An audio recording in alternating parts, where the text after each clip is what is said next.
Hello friends, myself Prashant Mishra. I am starting the classes for physics, NEET and JEE. तो first जो मैंने start किया था lecture, ये लेक्चर अभी आपकी मोस्टली मैं प्रीफर करूंगा यहाँ के दोनों लैंग्वेजेस यूज होंगी, ठीक है। Something sometimes we are using the English and sometimes Hindi. तो दोनों चीज़ों में आप इतनी ज़्यादा इंग्लिश भी आपकी यूज नहीं होगी जिससे कि आप यूपी बोर्ड को समझने में प्रॉब्लम ना हो। मतलब आपका जो नोट्स होंगे वो प्रॉपरली आपको इंग्लिश में ही मिलेंगे, बट जो समझाएंगे हम वो टोटली मैक्सिमम आपको हिंदी ही लेकर चलेंगे, ठीक है। क्योंकि अभी जब हिंदी वाले सेशन पूरे होंगे तब हम कुछ ऐसी वीडियोस भी बनाएंगे जो कि टोटली इंग्लिश में हो। But what is the meaning of this one कि अभी प्रेजेंट में जो अभी नए बच्चे आ रहे हैं वो इंग्लिश से ज़्यादा उनका कम्युनिकेशन हो रहा है, बट जो पहले से हो गए उनके लिए प्रॉब्लम हो सकती है क्योंकि हमारी जो लैंग्वेजेस है वो मोस्टली हिंदी ही है और हम उसे बहुत अच्छी तरीके से समझ सकें। तो पहले हमें चीज़ों को समझना है। अगर हमने चीज़ों को समझ लिया तो लैंग्वेज फिर वहां पे कोई बॉर्डर बन ही नहीं पाती फ्रेंड। अगर मैं अपनी बताऊं तो मैं टोटल मैं यूपी बोर्ड से पढ़ा हुआ हूँ, ठीक है। इसकी वजह से इंग्लिश में कभी उसके प्रोनाउंसिएशन या समथिंग में कभी कभी कुछ डिफरेंशिएशन आ जाता है, बट जो कॉन्सेप्ट होते हैं जो समझने और बोलने इंग्लिश में पढ़ाना हो या हिंदी में, वहां पे कोई मैटर ही नहीं करता है। यानी लैंग्वेज की बाउंड्री वहां पे खत्म हो जाती है जब आपके पास एक बहुत अच्छा कॉन्सेप्ट क्रिएट हो जाता है। तो don't think about the language. So आज हम स्टार्ट करने जा रहे हैं आपके इन दोनों फील्ड का इंट्रोडक्शन, ठीक है। सबसे पहला पार्ट कि आप जो इस इलेक्ट्रिसिटी प्रेजेंट टाइम में आपके चारों ओर आपके फैन लाइट्स या जो भी चीजें रनिंग कर रही हैं वो सारी की सारी पॉसिबल हैं ड्यू टू इलेक्ट्रिसिटी। और एक ये इलेक्ट्रिसिटी केवल इलेक्ट्रिक फील्ड से ही नहीं होता है। जब इलेक्ट्रिक फील्ड आता है तो उसके साथ साथ एक मैग्नेटिक फील्ड भी आता है। सबसे बड़ी इंपॉर्टेंट बात होती है, तो इसे जानने तक और वहां तक का सफर हमारा बहुत ही लंबा है, ठीक है। उसके पहले सबसे पहले यहाँ पे एक वर्ड मैंने लिखा है electrostatics. It means static electric field. यहाँ पे फ्रेंड एक बात फोकस करना कि स्टैटिक की बात हो रही, मतलब स्थिर, अभी वो चल नहीं रहा है, नॉट मूवेबल। यानी जो भी ये फील्ड है ये एक स्थिर फील्ड बनेगी, यानी इस फील्ड में कोई भी मूवमेंट नहीं होगा। यानी इस पूरे चैप्टर में जो भी उसके पैरामीटर्स या उससे रिलेटेड जो भी कॉन्सेप्ट हम पढ़ेंगे वो सब का सब स्थिर के लिए ही होगा। और जब भी ये स्थिर से आगे की अगर हम कल्पना जैसे ही शुरू करेंगे, अगर जिस भी रिसोर्स से ये फील्ड जनरेट होगी उस सोर्स को जैसे ही हम मूवमेंट में ला देंगे फ्रेंड, तो सबसे इंपॉर्टेंट चीज आ जाएगा, वो चैप्टर ही आपकी बदल जाएगी। और वो कहाँ जाएगी? करंट इलेक्ट्रिसिटी बन जाएगा। देखिए एक मैं पहले छोटी सी बात स्टार्ट करता हूं कि ये जो चैप्टर है वो स्टार्ट होता है एक इलेक्ट्रिक फील्ड का क्रिएशन करना है। इलेक्ट्रिक फील्ड का मतलब क्या होता है, आप समझते क्या हो? चलिए फील्ड की तो इलेक्ट्रिक फील्ड की बात ही छोड़ दीजिए, आप फील्ड के बारे में आपको क्या नॉलेज है? जब एक वर्ड मैं बोलता हूँ फील्ड, तो आपके माइंड में क्या पिक्चर बनती है ये बताइए आप। देखो चीजों को रटना नहीं है, मैंने पहले ही बताया था कि एकदम इजी वे में मैं आपको पढ़ाने की कोशिश करूंगा। एक एक वर्ड, बस जो उसमें वर्ड आते हैं अगर उसी को हम इलेबोरेट कर दें तो हमारा सारा का सारा काम बिल्कुल आसान हो जाएगा। तो आपको करना यही है, ठीक है। किताबों की जो लैंग्वेजेस लिखी हुई है उसे रटने की कोशिश मत करिए। मैं यहाँ पे कुछ लैंग्वेजेस से लिखाऊंगा, बट आप उसे रटने की कोशिश मत करिएगा। जिस तरीके से मैं समझा रहा हूँ वहां पे जाने की कोशिश करिएगा, तो आई एम श्योर कि आपको वो चीजें जल्दी नहीं भूलेंगी। अदरवाइज बार बार आप उसको लिखोगे, बार बार रटोगे और बार बार वो फ्रिक्वेंट टाइम पे भूलती जाएगी। तो थोड़ी ही चीजें हम पढ़ेंगे लेकिन बहुत अच्छे से समझने की कोशिश करेंगे। इसमें आपको टाइम देना पड़ेगा थोड़ा सा। देखिए जो लोग 12th में हैं उनके लिए थोड़ी ये चीजें स्टार्टिंग पे हैं, तो वो समझने की कोशिश करिए। चलिए हम यहाँ पे सिंपली कुछ नहीं बात कर रहे हैं, जो मैंने लिखा है पहले उसी को। स्टैटिक का मतलब तो सबको समझ में आ गया, बताइए किसी को कोई डाउट है? नहीं। स्थिर और मूवेबल सबको समझ में आता है, इसकी पिक्चर आपके माइंड में पूरी तरह से बन जाती है, क्योंकि आप इससे डे बाय डे आप इसके कांटेक्ट में हो।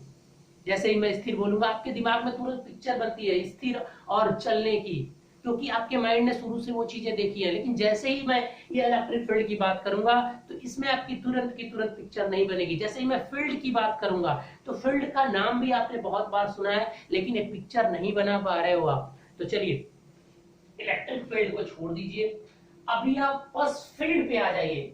यहाँ पे अगर मैं डिफाइन करना चाहूं तो केवल फील्ड की बात करिए। ये फील्ड वर्ड आपसे क्या कहता है? अगर केवल फील्ड को मैं डिफाइन करने की कोशिश करूं तो क्या कहेगा? ये फील्ड क्या होता है? कोई भी फील्ड, जैसे स्टूडेंट्स सबसे अच्छा क्रेज है आप लोगों का क्रिकेट का। क्रिकेट में जब जाते हो तो बोलते हो क्रिकेट ग्राउंड या क्रिकेट फील्ड बोलते हो। खेती करने जाते हो वहां पे भी एक फील्ड बोलते हो। जब आप एक ग्रेविटेशन, जिसके अंदर कोई बॉडी, एक फिनोमिना होता है, दो बॉडीज के बीच में फोर्स लगता है, ये कुछ दूर तक है ना हमारी ग्रेविटी, ये भी एक फील्ड है। तो इस तरह से बहुत सारी फील्ड है जो कि आप अभी बोल देते हो अरे यार मैं तो बायो फील्ड से हूँ, मैं मैथ के फील्ड से हूँ। तो ये फील्ड जो बार बार आप यूज कर रहे हो, ये एक्चुअल में आपके माइंड में उसकी पहचान है, बट क्या है कि आपने कभी सोचा नहीं था उस किसी अलग तरीके से फील्ड को डिफाइन करने की। ठीक है, एक्चुअल में होता क्या है, जरा आपने क्रिकेट फील्ड में जाइए, क्या होता है? वो फील्ड एक स्पेसिफिक काम के लिए डिजाइन है, यानी वहां पे एक स्पेसिफिक पैरामीटर्स डिफाइन है और वो चीजें वहां पे हमेशा ऑकर होंगी। क्या है वो? क्रिकेट खेलना मतलब कुछ लोग होंगे, दो टीम्स होंगी, एक बाउंड्री होगी और उस बाउंड्री के अंदर काम क्या होगा? ठीक है, क्रिकेट खेलना, उससे रिलेटेड जो भी टर्म्स है वहां पे मेंशन्ड है। खेती पे आ जाइए, खेती वाली फील्ड में जाएंगे, इसकी भी एक बाउंड्री डिफाइंड है। काम क्या होता है? उसमें अनाज उगते हैं, उसको किस तरह से मेंटेन करना है, किस तरह से देख देख करना है, वो सब पढ़ा जाता है ना आगे। आप खुद सोचिए, जन्म लेते हो, खेत में जाते हो, तो उसका काम क्या है? खेत को उगाना, किस तरह से उगेगा, किस तरह से बीज डालोगे, किस तरह से क्या होगा, नई नई चीजें सीखेंगे। वैसे ही हम जब इस फील्ड के बारे में पढ़ लेंगे तो यहाँ भी देखेंगे कि किस तरह से इसको उगाएंगे, कौन सी खाद इसमें अच्छी फायदा होगी, फिर तो इस तरीके से यहाँ भी पढ़ना है। तो चलिए मैं एक बहुत ही सिंप्लीफाइड एग्जांपल से समझाने की कोशिश करता हूँ। 11th क्लास का एक सिंपल सा एग्जांपल उठाता हूँ, ग्रेविटेशनल फील्ड, गुरुत्वाकर्षण क्षेत्र। क्या होता है कि ये पृथ्वी का एक ऐसा क्षेत्र है कि अगर इस क्षेत्र के अंदर कोई भी पिंड आ जाएगा तो पृथ्वी उसे अपनी तरफ क्या कर लेती है?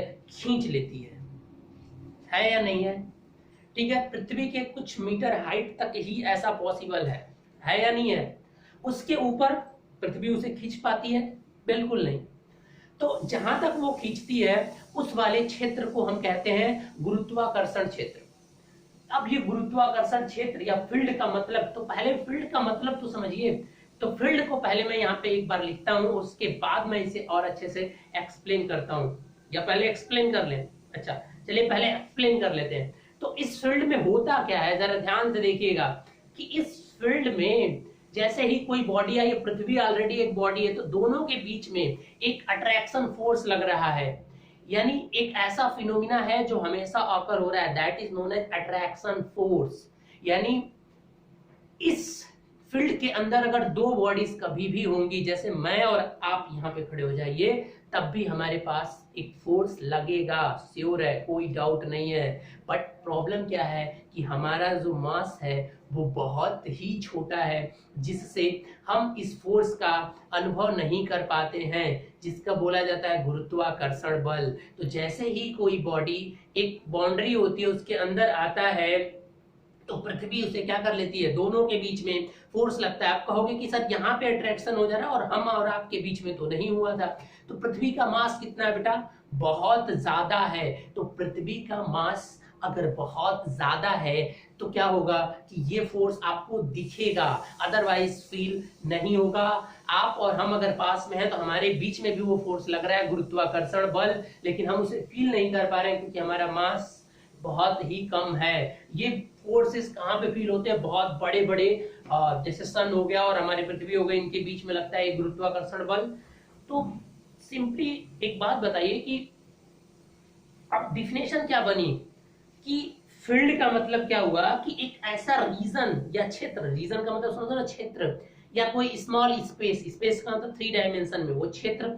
जब क्षेत्र की बात कर रहे हैं तो हो सके तो वो 2 डायमेंशन में हो सकता है, लेकिन जब मैं स्पेस की बात बोल दूंगा तो 3 डायमेंशन का भी छोटा सा पार्ट, जैसे कितना कमरा 3 डायमेंशन का, ये पूरा कमरा ले लीजिए, इसमें कोई ऐसी एक्टिविटी हो रही, पर्टिकुलर एक्टिविटी, यानी कोई फिजिकल क्वांटिटी है, यानी कोई भी where we can measure some physical quantities, जहां पे हम किसी फिजिकल क्वांटिटी को क्या कर सकते हैं, कोई फिजिकल क्वांटिटी वहां पे मेजर हो सकती है। ठीक है, जैसे एग्रीकल्चरल फील्ड में आपका एरिया मेजर हो सकता है ना, तो वैसे ही। तो अब हम बात करते हैं कि ये फील्ड है क्या, और इसकी हमेशा बाउंड्री होगी बेटा एक, जब भी कोई भी फील्ड हो। तो जब कोई भी फील्ड क्रिएट होता है तो उसका एक सोर्स होता है। अभी जब ग्रेविटेशनल फील्ड क्रिएट हुई थी तो उसका सोर्स था आपकी पृथ्वी, एक बॉडी, एक बहुत हैवी मास की बॉडी होनी चाहिए, और उसके अंदर तो अपना कोई भी एक बॉडी, जब भी बहुत, मैं भी हूं तो अपने चारों ओर एक गुरुत्वाकर्षण क्षेत्र क्रिएट कर रहा हूं, बट अनफॉर्चुनेटली कि मेरा द्रव्यमान बहुत ही कम है तो वो फील ही नहीं होगा, नेग्लेक्ट कर दो। अभी मान लो मैं पृथ्वी हूं, तो अपने चारों ओर एक फील्ड मैंने बना लिया कि नहीं बना लिया, तो ये सोर्स क्या है मेरा, जो मेरे अंदर मास है, यानी जो मेरी बॉडी का मास है, इसी मास की वजह से ही मेरा सोर्स है, और उसी की वजह से मैं वो गुरुत्वाकर्षण बल को क्या कर रहा हूँ, क्रिएट कर रहा हूँ। सेम यही चीजें यहाँ भी आएंगी। तो यहाँ पे ये फील्ड कौन क्रिएट कर रहा है, तो सबसे पहले आप फील्ड की डिफिनेशन लिख लीजिए फ्रेंड, कि फील्ड इज अ रीजन, या और कर दीजिए, और a space where we can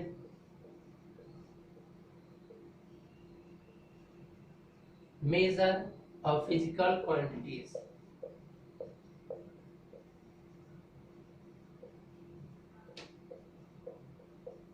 physical quantities तो समझते ही हैं, 11th या 12th में, जैसे 9th में भी आपने पढ़ा होगा। ठीक है, कोई भी फिजिकल क्वांटिटी वहां पे क्या की जा सकती है, मेजर की जा सकती है।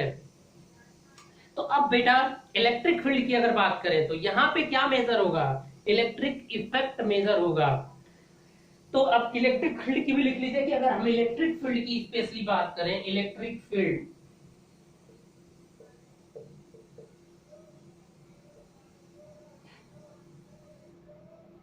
इलेक्ट्रिक फील्ड का मतलब क्या होगा कि यहां पे आपकी डिफिनेशन बनेगी, is a region where electric effect is present, is a region where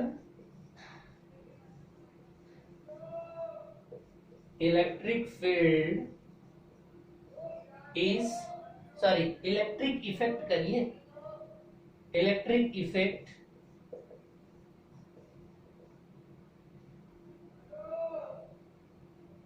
sorry electric, अच्छा इफेक्ट चाहिए था ना यहाँ पे, इलेक्ट्रिक इफेक्ट इज प्रेजेंट। चलिए बहुत ही सिंपली तो बता दिया मैंने। आप कहेंगे आप लोग कि सर ये इलेक्ट्रिक इफेक्ट क्या है, अब यहां से ये चीज समझना बहुत ही इंपॉर्टेंट हो गया, क्योंकि जैसे ही मैंने डिफाइन किया इलेक्ट्रिक फील्ड को कि इलेक्ट्रिक फील्ड एक ऐसा क्षेत्र है जहां पे इलेक्ट्रिक इफेक्ट की क्या होती है, उत्पत्ति होती है। अब ये इलेक्ट्रिक इफेक्ट है क्या, इसे समझना होगा, तभी आप बता पाओगे कि यहाँ पे एक इलेक्ट्रिक फील्ड बना है। तो ये बताने के लिए, जैसे अभी ग्रेविटेशनल का कॉन्सेप्ट समझ में आ गया, अभी मैं पूछूंगा आपसे कि ग्रेविटेशनल फील्ड क्या है, तो बोलोगे सर ऐसा फील्ड है जहां पे दो मास के बीच में अट्रैक्शन फोर्स लग रहा है। मतलब इस फील्ड में अगर ग्रेविटेशनल फील्ड अगर कहीं भी आपने नाम ले लिया तो इसका मतलब कि वहां पे जैसे ही दो बॉडीज रखी जाएंगी तो उनके बीच में एक अट्रैक्शन फोर्स लगना ही लगना है। यही तो डिफिनेशन है उसकी, अट्रैक्शन मतलब ग्रेविटेशनल फील्ड की। तो यहाँ पे क्या होगा कि यहाँ पे इलेक्ट्रिक इफेक्ट दिखेगा, वहां पे एक अट्रैक्शन। अब ये इलेक्ट्रिक इफेक्ट भी कुछ उसी तरह का है। यहाँ पे एक वर्ड आएगा चार्ज, मतलब आप इलेक्ट्रिक फील्ड तब बोल सकते हो जहां पे एक चार्ज हो और दूसरा चार्ज आप लेकर आइए तो दोनों के बीच में क्या लगे, एक अट्रैक्शन या तो रिपल्सन का फोर्स लगे। मतलब इलेक्ट्रिक फील्ड का मतलब क्या होगा कि जब भी एक चार्ज होगा तो वो अपने अंदर क्या बनाएगा, अपने चारों तरफ एक इस फील्ड का उत्पन्न कर देगा। कभी भी जैसे ही एक चार्ज आएगा, मेन सोर्स, अब इसकी हम चलते हैं और वहीं से स्टार्ट करते हैं कि इलेक्ट्रिक इफेक्ट होता क्या है। इलेक्ट्रिक इफेक्ट का मतलब एक चार्ज दूसरे चार्ज पर किस तरीके से फोर्स लगाता है। ये फोर्स दो तरीके के हो सकते हैं यहाँ पे। एक तो हो सकता है आपका अट्रैक्शन या दूसरा हो सकता है रिपल्सन टाइप।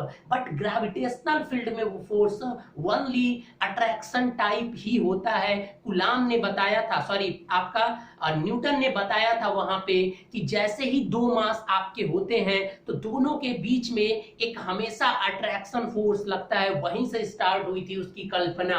अब एक ले लीजिए पृथ्वी, तो जैसे ही पृथ्वी है तो वो अपने चारों ओर एक ग्रेविटेशनल, मतलब जो ऐसी भी जितनी भी बड़ी बड़ी बॉडीज होती हैं वो अपने चारों ओर क्या करती हैं, अब चाहे वो बहुत ज्यादा भी हो सकता है कम भी हो सकता है, तो वो अपने चारों ओर एक ग्रेविटेशनल फील्ड बनाती हैं। ये बात आप हमेशा रिमेंबर करके रखिएगा कि हर बॉडी यानी मैं या कोई भी मतलब है तो उसके चारों ओर एक ग्रेविटेशनल फील्ड बनता है। इस फील्ड की क्वालिटी क्या है, इस फील्ड की क्वालिटी ये है कि इसमें जैसे ही कोई दूसरा बॉडी आएगा तो ये उसको अपनी तरफ क्या कर लेगी, अट्रैक्ट कर लेगी। ऐसे ही यहाँ पे इलेक्ट्रिक फील्ड में एक चार्ज होगा और वो चार्ज के पास जैसे ही दूसरा चार्ज आएगा वो उसको यहाँ पे अट्रैक्ट भी कर सकता है और रिपल्सन भी कर सकता है। बस यहाँ पे ये चीज चेंज हो जाती है। तो मेन सोर्स क्या हुआ, इलेक्ट्रिक इफेक्ट अगर आपको दिखाना है तो इसका मतलब कि ये कूलॉम लॉ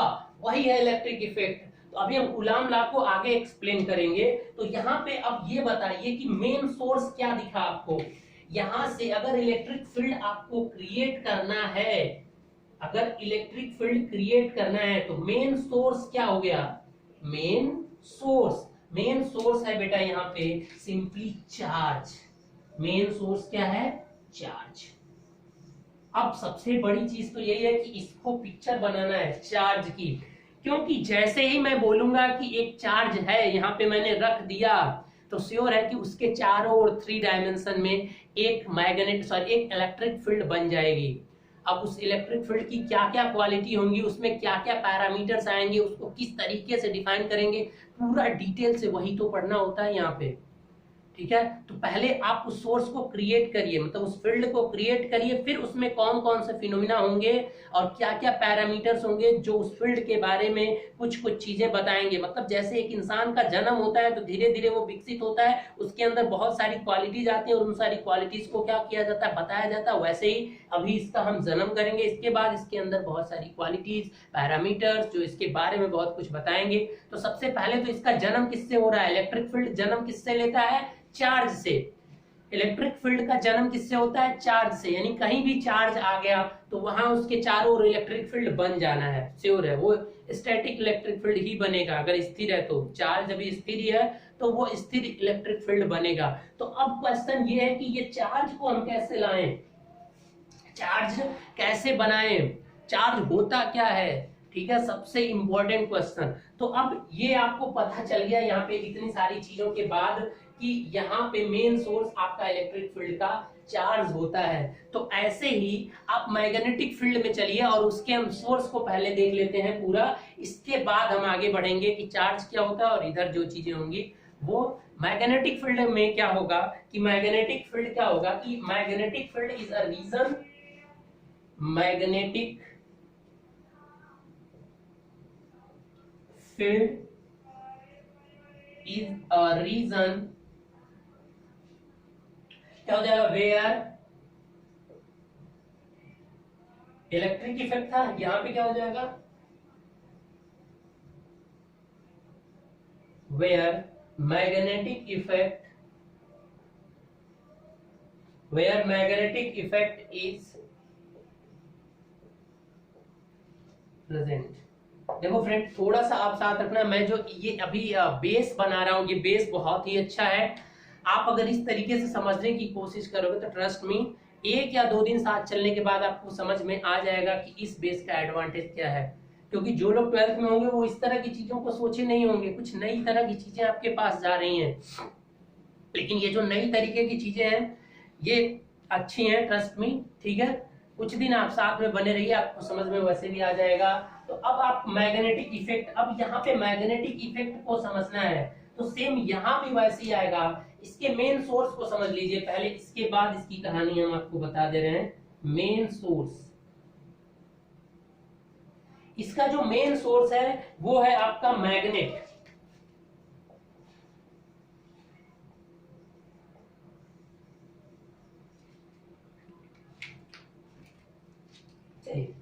अभी हम बात करते हैं मैग्नेट। मैग्नेट क्या होता है? प्रकृति में एक ऐसा पदार्थ पाया जाता है जिसके अंदर एक क्वालिटी होती है। क्या क्वालिटी होती है? कि वो आयरन के पीस को अपनी तरफ क्या कर लेता है? अट्रैक्ट कर लेता है।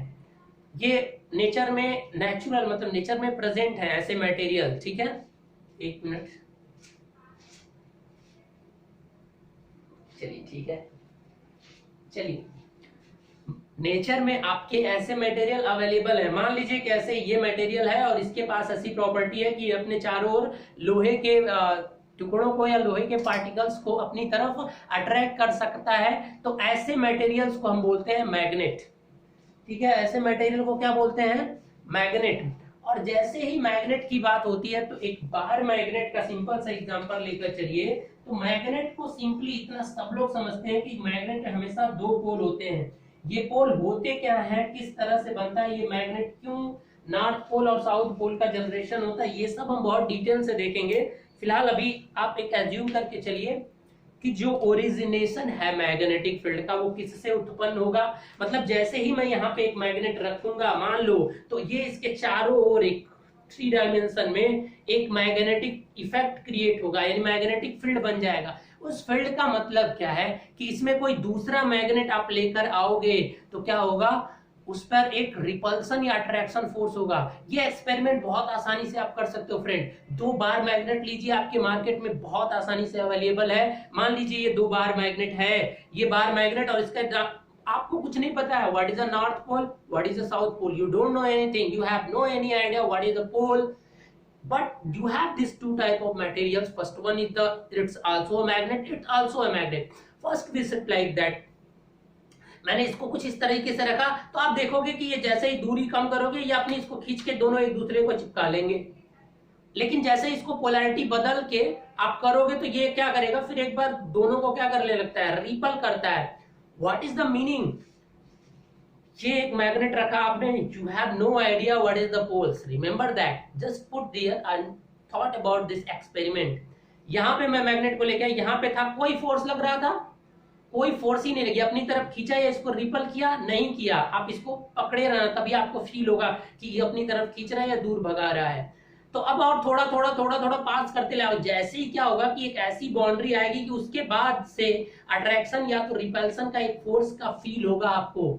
लेकिन क्या इसके बाउंड्री के उधर हो रहा है? नहीं। तो मतलब जैसे ही आपने ये एक फील्ड रखा तो अपने चारों ओर एक बाउंड्री बनाकर इसने एक फील्ड क्रिएट किया। उस फील्ड की क्वालिटी क्या है कि उसके अंदर अगर दूसरा मैग्नेट लेकर आओगे तो वो उस पर एक अट्रैक्शन या तो रिपल्सन का फोर्स क्रिएट करेगा, और इसी को बोलेंगे हम मैग्नेटिक इफेक्ट। तो अगर ऐसा इफेक्ट कहीं भी होता है तो वही कहलाएगा मैग्नेटिक इफेक्ट, या सॉरी मैग्नेटिक फील्ड। तो अब मैग्नेटिक फील्ड किस तरह से प्रोड्यूस हो रहा है, उसके अंदर ये किस तरह से होंगे नॉर्थ पोल और साउथ पोल। चूंकि मैग्नेट का अभी आप रिमेंबर करिए कि 2 पोल हमेशा होते हैं मैग्नेट में, एक नॉर्थ पोल और एक साउथ पोल, ठीक है। तो इस तरह से आपकी ये फील्ड क्रिएट हो गई। मतलब इस फील्ड में हो क्या रहा है फिनोमिना, उसे माइंड में उसकी पिक्चर बहुत क्लियरली मेंशन होनी चाहिए कि क्या हो रहा है इस मैग्नेटिक फील्ड का मतलब क्या है, क्या होगा इस मैग्नेटिक फील्ड में, और इसका मेन सोर्स क्या है कि किससे ये उत्पन्न होगा। जैसे ही कोई मैग्नेट होगा तो उसके चारों ओर मैग्नेटिक फील्ड क्रिएट हो जाना है। जैसे ही एक चार्ज होगा उसके चारों ओर एक इलेक्ट्रिक फील्ड बनना ही बनना है। अब वो इलेक्ट्रिक इफेक्ट होता क्या है मैंने यहाँ पे समझा दिया। यहाँ पे चार्ज और यहाँ पे मैग्नेट की बात हो रही है, ठीक है। यानी अभी ये चार्ज ये रखोगे तो इसके चारों ओर श्योर है कि एक क्या बन जाएगा, इसके चारों ओर कुछ इस तरह से एक मैग्नेटिक फील्ड बन जाएगा। और एक मजेदार चीज आपको बताता हूं कि ये जो दोनों फील्ड बनते हैं, ये दोनों के दोनों फील्ड आपको कोई रियल फील्ड नहीं होंगे, आप इसे फील नहीं कर पाते हो, इसलिए ये दोनों के दोनों फील्ड वर्चुअल फील्ड होते हैं, यानी कि इमेजिनरी फील्ड कह सकते हो। लेकिन हमें पढ़ने को आसान बनाने के लिए इन फील्ड को पढ़ना पड़ेगा, ठीक है। ये फील्ड आप नहीं कर पाओगे, इसको आप फील नहीं कर पाओगे, तो आपके रिस्पेक्ट में ये क्या होगा, एक वर्चुअल फील्ड होगा, एक इमेजिनरी फील्ड होंगे। लेकिन इसके बारे में सारी की सारी जानकारियां हमें हासिल करनी है। तो अब आपको समझ में आ गया कि इलेक्ट्रिक फील्ड क्या होता है और एक मैग्नेटिक फील्ड क्या होता है, और दोनों को जो प्रोड्यूस करना है वो किससे प्रोड्यूस होंगे। और जब हम अब पढ़ेंगे जैसे ही चार्ज और मैग्नेट के बारे में कुछ चीजें जैसे ही पढ़ेंगे, तो आपकी पूरी की पूरी पिक्चर क्लियर हो जाएगी फ्रेंड। तो अब इससे आगे बढ़ने से पहले एक और चीज मैं यहाँ पे बताना चाहूंगा कि मेन सोर्स तो आपने समझ लिया। अब यहाँ तक किसी को डाउट? अगर आपको कोई भी डाउट हो रहा है, आप कमेंट सेशन में उसे राइट करिए। मैं आपका कमेंट सेशन हमेशा चेक करता रहता हूं। अगर कमेंट जैसे ही मुझे लगेगा वहां पे मैं आपको पूरा का पूरा डिटेल एनालिसिस फिर से वहां पे जरूर मैं समझाऊंगा। तो आपको जिस तरीके से अगर समझने में प्रॉब्लम हो रही है, तो अब आपको समझ में आ गया होगा। कोई भी फील्ड होता है तो उसे क्रिएटर, उसका एक क्रिएटर होता है। जब भी आप भी अपनी एक फील्ड बनाते हो, कुछ भी गांव में अगर हो, आप कुछ ऐसा ग्रुप करते हो तो एक फील्ड बनाते हो ना, तो उसका एक क्रिएटर होता है, हर फील्ड का एक क्रिएटर होता है। तो ऐसे ही इन दोनों फील्ड के भी एक क्रिएटर है। अगर उस क्रिएटर के बारे में हम सारी चीजें जान लें तो फिर हमारा काम आसान हो जाएगा उस फील्ड को समझने के लिए। तो सबसे पहले आप फोकस करिए उस क्रिएटर पे जो उसको क्रिएट कर रहा है। वो होता क्या है, कौन है वो, क्या नाम है उसका, क्या करता है, ठीक है। सारी जानकारी पहले उसके क्रिएटर से कंप्लीट करिए, ठीक है। तो चलिए हम स्टार्ट करते हैं। सबसे पहले क्रिएटर यानी चार्ज, जिसे इलेक्ट्रिक चार्ज भी कहते हैं, ठीक है। देखिए इस चार्ज की बात से याद रखना, जैसे ग्लूकोन डी चार्ज की बात, ये हो गया ना, मिटा दें, स्क्रीनशॉट ले लीजिए या आप नोट करते रहिए ऐसे ही, ठीक है।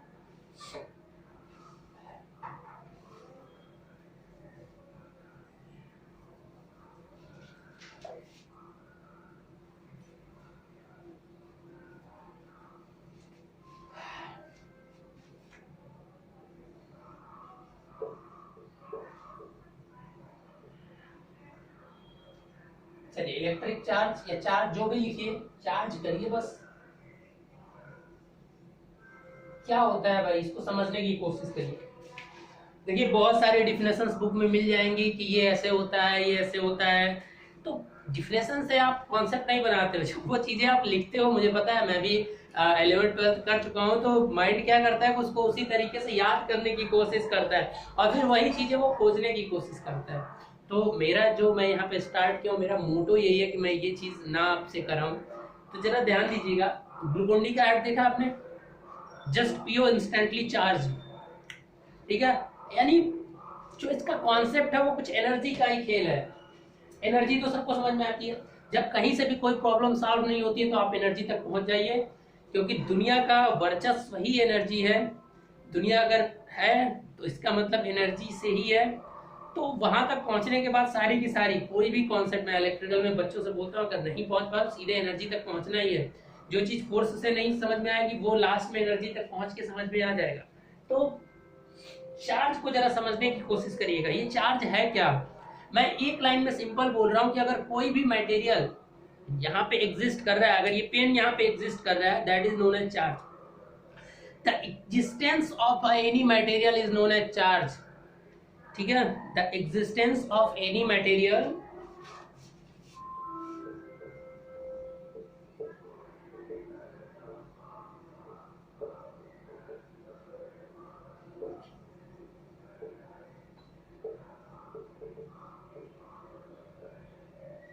अब ये इसका मतलब क्या है कि अगर कोई मटेरियल एग्जिस्ट कर रहा है तो क्या वो चार्ज है। तो फिर अगर वो मटेरियल एग्जिस्ट कर रहा है, वो चार्ज है, तो फिर उसके बाद इलेक्ट्रिक फील्ड क्रिएट क्यों नहीं हो रही है। मैं भी एक मटेरियल हूं, तो अगर मैं एक मटेरियल हूं और मैं, इसका मतलब मैं भी चार्ज हूं। तो अगर मैं चार्ज हूं तो मेरे चारों तरफ एक इलेक्ट्रिक फील्ड क्यों नहीं क्रिएट हो रही है भाई। अगर ये डेफिनेशन मैं देता हूं तो जस्ट आपके माइंड में ये क्वेश्चन आना ही चाहिए the existence of any material is known as a charge. चलिए एक और डिफिनेशन आपको बोल देता हूँ, जैसे बहुत जो बुक की लैंग्वेज की एक डिफिनेशन है वो भी जरा मैं दोनों को कंपैरिजन कराता हूँ। द प्रॉपर्टी ऑफ मैटर, एक और लिख रहा हूं मैं, the property of a matter, matter तो समझते ही हैं, सॉलिड, लिक्विड और क्या बोलते हैं, गैस। इसकी देखिए, the property of matter by virtue, अस्तित्व, ठीक है, by virtue of which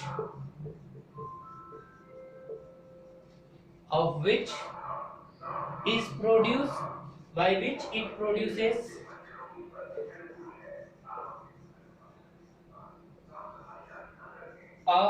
electric and magnetic effects,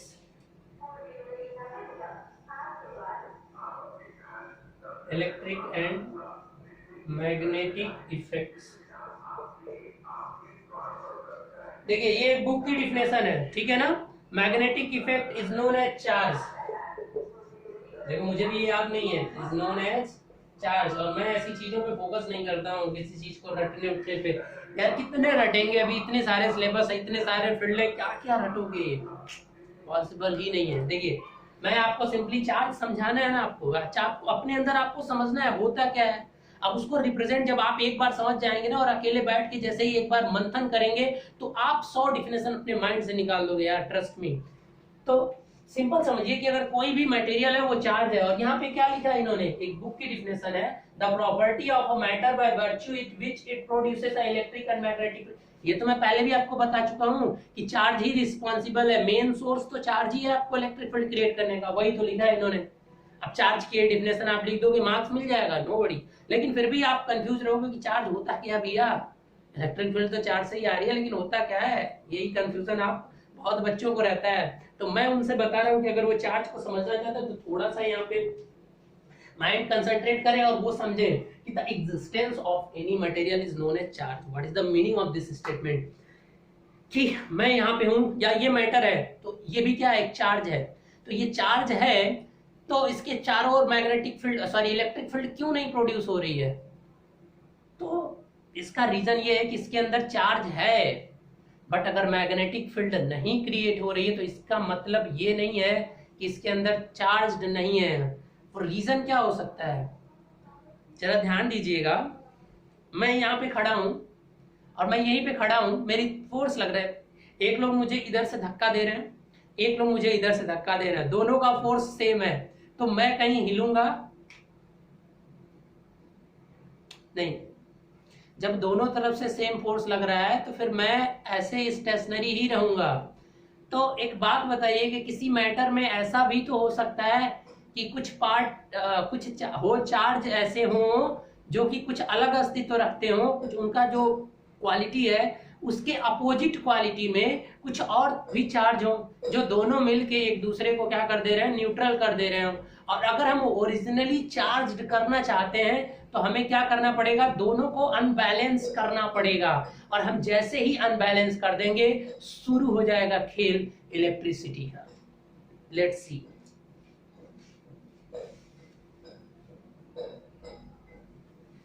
चलिए थोड़ा सा केमिस्ट्री वाले पार्ट को देखते हैं।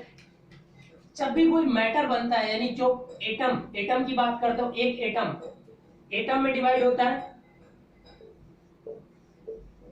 ध्यान से देखना बेटा, केमिस्ट्री के सबसे स्मॉलेस्ट पार्टिकल मतलब एटम तक जाओ, मॉलिक्यूल एटम, और एटम डिवाइडेड किसमें हो जाता है, एटम आपका डिवाइडेड हो जाता है इलेक्ट्रॉन, प्रोटॉन और न्यूट्रॉन। चलिए बहुत बचपन में मैंने भी याद करके रखा था ईटा पर नाच, ठीक है ना। इसके जो खोज करता थे उसे बहुत पूछा जाता है एग्जामिनेशंस में, हमने भी याद कर लिया था। इलेक्ट्रॉन की खोज किसने की थी, थॉमसन ने। प्रोटॉन की खोज किसने की थी, रदरफोर्ड ने। और न्यूट्रॉन की खोज किसने की थी, चैडविक ने। ठीक है, चलिए ये भी आपको बता दिया एक क्वेश्चन। तो अब क्या होता है कि जैसे ही कोई एटम होता है तो उसका एक न्यूक्लियस होता है, ठीक है। यहाँ पे क्या होता है, ये न्यूक्लियस होता है, और जो इसके बाहर कुछ कक्षाएं बनती हैं और उसमें इलेक्ट्रॉन क्या करता है, चक्कर लगाता है। तो इतना तो आप सबको पता होगा, नहीं पता है तो ये मैं एज्यूम करके चलूंगा, क्योंकि इतना मैं डिटेल से नहीं समझा सकता कि केमिस्ट्री के पार्ट को भी बहुत डिटेल से एक्सप्लेन करूं। तो यहाँ पे इलेक्ट्रॉन क्या होता है, ट्रेवल करता है, और यहाँ पे क्या होते हैं, नाभिक जो न्यूक्लियस होता है, इन न्यूक्लियस क्या क्या होते हैं, प्रोटॉन प्लस न्यूट्रॉन। अब जैसे ही आप पढ़ते हो तो यहाँ पे भी आप तुरंत नाम लेते हो कि इस पे पॉजिटिव चार्ज है, इस पे नेगेटिव चार्ज। एक्चुअल में चार्ज है क्या, चार्ज का मतलब है कि एक प्रकार का कोई क्वालिटी समझ लीजिए, ठीक है। चार्ज होने का मतलब एक फॉर्म का एनर्जी का फॉर्म है, जैसे ही बोलते हो ग्लूकोज का ऐड आता है, इंस्टेंटली पियो इंस्टेंटली चार्ज्ड। चार्ज का मतलब क्या है, आपके अंदर पहले से वो चीज थी। चार्ज होने का मतलब क्या हुआ, what is the meaning of that charged, कि आप एक्साइटेशन मोड में आ गए, आपकी एनर्जी एक एक्साइटेड मोड में आ गई। क्या आपने ग्लूकोन डी पिया तो क्या आपके अंदर एनर्जी कहां से आई, आपके अंदर जो उसके फिनोमेना थे वो कुछ थे, लेकिन ग्लूकोज पीते उन्होंने उसे क्या कर दिया, बूस्ट कर दिया, बूस्ट। समझ रहे हैं ना। तो ऐसे ही जब हम इसको करते हैं, चार्ज करना है, अगर इस एटम को हम चार्ज करना चाहते हैं तो क्या करेंगे, पहले एटम के बारे में तो समझ, ये आपको पता है कि जितने नंबर ऑफ इलेक्ट्रॉन्स होते हैं उतने ही नंबर ऑफ क्या होते हैं, प्रोटॉन्स होते हैं। और इस पे जिस तरह का चार्ज होता है, यहाँ पे अपोजिट चार्ज होता है, ठीक है। और न्यूट्रॉन पे कोई भी चार्ज नहीं होता है, यहाँ पे नेगेटिव। ये कल्पना है, ले ली गई थी कि मतलब दो अपोजिट होते हैं तो प्लस और माइनस बोल दिया गया था। ऐसा कोई जरूरी नहीं है कि ये ऐसा ही नाम दिया जाए, मतलब एक क्वालिटी है, इसमें जिस तरह की क्वालिटी पाई गई उसके अपोजिट इसमें पाई गई। और एक में तो कोई क्वालिटी ही नहीं, वो पूरा का पूरा न्यूट्रल था, उसे किसी चीज से मतलब ही नहीं रहता था। तो अब चार्ज की जो कल्पना हुई, यहाँ से जो एटम था, तो एटम पे चार्ज क्या होता है, जितने नंबर ऑफ प्रोटॉन्स उतने नंबर ऑफ इलेक्ट्रॉन्स, तो positive charge cancel out the negative. तो उसका मतलब यहाँ पे कोई चार्ज बचा, नो चार्ज। यहाँ पे अगर एटम की बात करो तो नो चार्ज।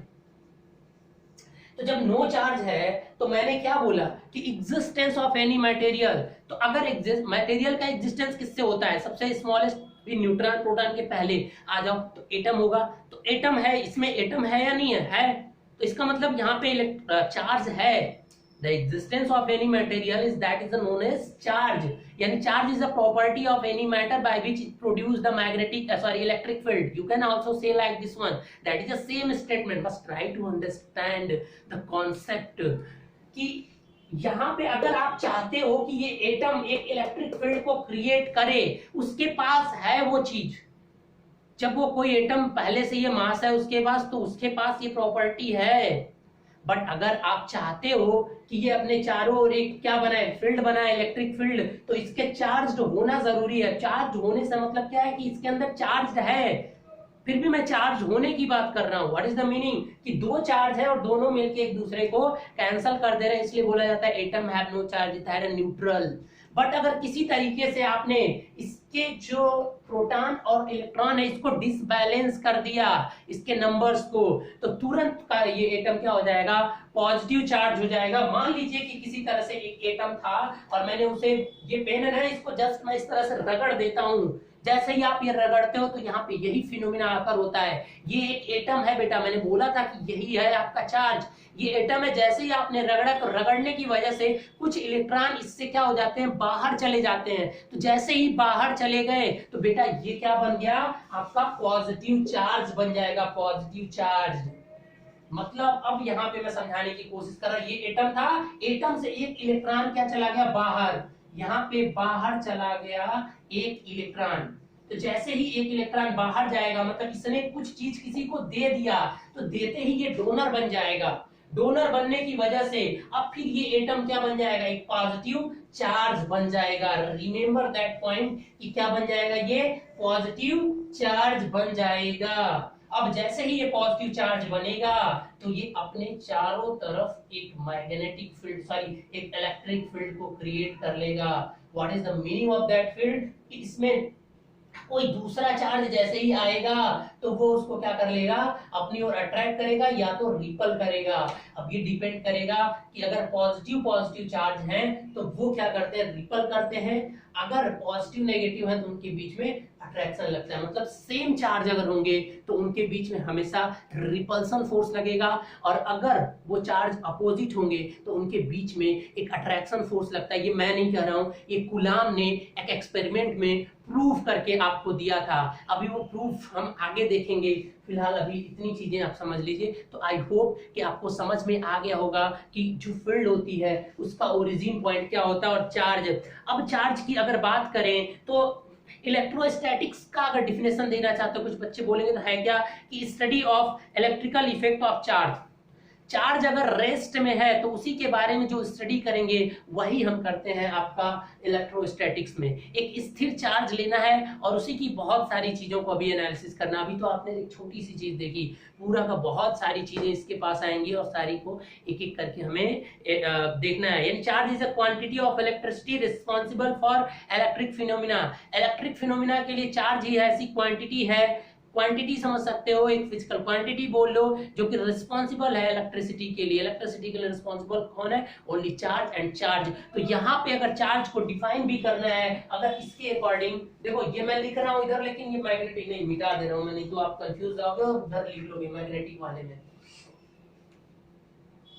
समझ में आ रहा है? अगर समझ में आ रहा है तो प्लीज आप कमेंट कर दीजिए समझ में आ रहा है, स्ट्रेटेजी सही है, तो मुझे लगेगा कि मैं सही चल रहा हूँ। अब देखिए, जैसे ही किसकी बात कर रहे हैं, चार्ज की, तो चार्ज की डिस्कवर जो किया था वो किया था किसने? कूलॉम ने। तो इसलिए इसकी यूनिट क्या होती है? फिजिकल क्वांटिटी से बनाई गई और इसकी यूनिट होती है कूलॉम। ठीक है, कूलॉम इसकी यूनिट होती है और चार्ज को Q से रिप्रेजेंट करते हैं और Q इज इक्वल टू होता है N into E। Quantization formula होता है ये। ठीक है, इसके बारे में भी हम आगे भी डिस्कस करेंगे। ये है आपका चार्ज और ये है आपका number of electrons, number of electrons. ये क्या है? Number of electrons. और ये क्या है? Electron, electron charge. क्योंकि इलेक्ट्रॉन पे कितना चार्ज होता है ये केमिस्ट्री में आपने देख लिया था, कितना होता है? E इज इक्वल टू सबको पता है 1.67 multiply 10 to the power minus 19 क्या होता है? कूलॉम। ठीक है, ये एक नंबर है। तो मतलब जितने भी इलेक्ट्रॉन होंगे, एक इलेक्ट्रॉन है उसमें जितने इलेक्ट्रॉन्स हैं उससे मल्टीप्लाई कर दीजिए, वो उसका क्या हो जाएगा? चार्ज हो जाएगा कि इतना चार्ज है। क्योंकि जब भी हम कोई चीज पढ़ेंगे तो उसको हमें मेजर करना बहुत जरूरी हो जाता है। तो ये कुछ रिलेटेड चीजें होगी, अभी इसके बारे में बहुत अच्छे से और डिस्कशन करना है। तो देखिए, डिफिनेशन कुछ चीजें ऐसी हैं जो कि मैंने लिख रखी है, जो मैं आपको प्रोवाइड करा दूंगा ये डिफिनेशंस PDF पे। तो चूंकि जरूरी नहीं है, जो चीजें समझनी है और जो क्वेश्चंस जहां से आते हैं, जो कॉन्सेप्ट है, उनपे मैं ज्यादा फोकस करूंगा। अब आ जाइए थोड़ा मैग्नेटिक फील्ड की तरफ भैया। मैग्नेटिक फील्ड में क्या है? इसका मेन सोर्स क्या था भैया? इसका मैग्नेटिक मेन सोर्स था आपका एक मैग्नेट, जिसमें एक नॉर्थ पोल और साउथ पोल होता है। तो अब नॉर्थ पोल साउथ पोल के चारों ओर क्या होगा? एक मैग्नेटिक फील्ड क्रिएट होता है। तो यहाँ पे ज्यादा चीजें नहीं समझ, क्योंकि ये नेचर में ऑलरेडी अवेलेबल है। और आपका चार्ज जो था वो डायरेक्ट नहीं नेचर में अवेलेबल था, वो भी अवेलेबल है बट डायरेक्ट अवेलेबल नहीं था। ये आपका डायरेक्ट फॉर्म है, इसे कोई भी एक इलेक्ट्रॉन या कुछ ऐसा इससे हटाना नहीं है। ये ऑलरेडी इसके अंदर प्रॉपर्टी है अपना एक फील्ड को क्रिएट करने की। अब यहाँ पे आप मैग्नेटिक फील्ड का एक और सोर्स होता है। एक मिनट, टाइम तो ज्यादा नहीं हो रहा। अच्छा चलिए, वैसे मैं कोशिश करता हूँ कि मेरी वीडियो 40 से 45 मिनट की ही रहे। तो अभी मैं देखिए, एक और सोर्स होता है इसका, अनदर सोर्स।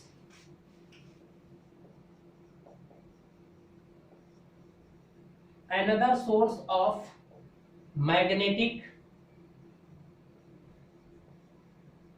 देखो, जिस तरह से इससे आपको इसको एनालॉजी करनी है, बस अभी तो थोड़ा सा बता रहा हूं, आप जैसे ही 2-3 लेक्चर होगा तो आप समझ जाओगे किस तरह से एनालॉजी करनी है। जो स्टूडेंट्स 12th में होंगे थोड़ा सा वो उन्हें भी नहीं समझ में आएगा। चलिए, अब हम बात करते हैं अनदर सोर्स क्या होता है? करंट। अगर आप मैग्नेटिक फील्ड बनाना चाहते हो तो अभी तो एक आपके पास था कि नेचुरल मैग्नेट, बट एक और सोर्स आपके पास है जिसका नाम है करंट। अब ये करंट क्या होता है बेटा? यहां पे चार्ज को देखा था आपने, ये चार्ज अभी स्थिर था।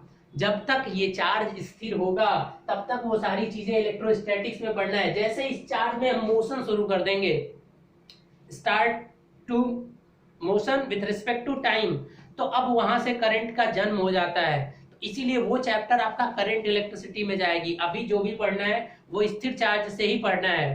तो जब तक चार्ज स्थिर रहता है तब तक करंट का नामो निशान नहीं आना है। जैसे ही चार्ज फ्लो करता है, फ्लो होना स्टार्ट होता है, तो चार्ज को फ्लो कराने की टेक्निक भी है, क्योंकि अब ये पॉजिटिव चार्ज है, अब उसको पता है कि उसको कोई फोर्स लगा के मैं आगे बढ़ा सकता हूँ। ये सब यहीं से कल्पनाएं, आप बैठ के सोचिए तो, थोड़ा माइंड को एक्सपेंड तो करिए। करंट होगा, करंट का क्या होता है, करंट की बात करें तो dq by dt, rate of change of charge. जैसे I इज इक्वल टू क्या हो जाएगा, dq बाई dt, मतलब चार्ज डिवाइडेड बाई टाइम, कि चार्ज किस तरह से समय के अकॉर्डिंग चेंज हो रहा है। समझ में आई?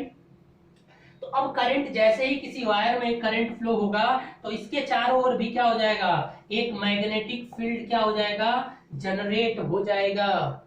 ठीक है, ये एक्सपेरिमेंट किया था ऑर्स्टेड ने, तो इस एक्सपेरिमेंट के बारे में भी हम पढ़ेंगे अगले लेक्चर में। अभी इस लेक्चर में यहीं तक आप याद रखिए कि मैग्नेटिक फील्ड, अब हमने यहाँ पे बस सोर्सेस की बात की है आज की क्लास में, कि आपके इलेक्ट्रिक फील्ड का सोर्स क्या है और मैग्नेटिक फील्ड को क्रिएट करने का सोर्स क्या है। अब इस मैग्नेटिक इफेक्ट और मैग्नेटिक इलेक्ट्रिक इफेक्ट में क्या क्या होगा वो धीरे धीरे आगे बढ़ता रहेगा। और magnetic effect, magnetic field produce करने के लिए आपके पास दो सोर्स हैं, दो क्रिएटर है। एक तो नेचुरल, नेचर में एक मैग्नेटिक पदार्थ मिलता है वो, और दूसरा आपका मैग्नेट नहीं, एक करंट अगर किसी वायर में फ्लो करा दीजिए, डीसी कराइए अभी डीसी करंट, तो उसके चारों ओर एक स्टैटिक फील्ड बनेगी। एसी करा दोगे तो स्टैटिक नहीं बनेगी, वो हम बाद में देखेंगे।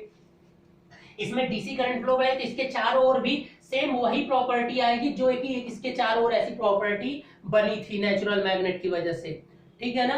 तो इसे बोलते हैं करंट का मैग्नेटिक इफेक्ट। क्लास 10th से पढ़ते आ रहे होगे आप। ठीक है, तो मैग्नेटिक फील्ड के दो क्रिएटर है, दो सोर्स हैं, एक तो करंट और दूसरा आपका नेचुरल मैग्नेट। तो ये क्लास फ्रेंड्स मैं यहीं पे एंड करता हूं। अब आगे मैं क्या करूंगा कि जो ये सोर्स है, जो चार्ज है, उसकी पूरी की पूरी प्रॉपर्टी देखेंगे हम, और वो प्रॉपर्टी के साथ साथ मैग्नेटिक जो आपका यहाँ पे है ये फील्ड करंट से कैसे जनरेट हुआ, किस तरह ऑर्स्टेड ने एक्सपेरिमेंट किया था, उसे देखेंगे हम अगली क्लास में। तो गाइस आप प्लीज ज्यादा से ज्यादा इस वीडियो को 12th के स्टूडेंट्स या जो भी स्टूडेंट्स वो नीट की कर रहे हो या जेईई की प्रिपरेशन कर रहे हो उन तक ये वीडियो पहुंचाइए। एक बहुत ही अलग अंदाज में और बहुत ही अच्छी तरीके से मैंने पूरा का पूरा ये नोट्स मेंटेन किया है, जो कि मैं आपको एक्सप्लेन कर रहा हूं, और इसके साथ जब मैं क्वेश्चंस को ऐड करूंगा फिर आपको बहुत ईजी लगेगा।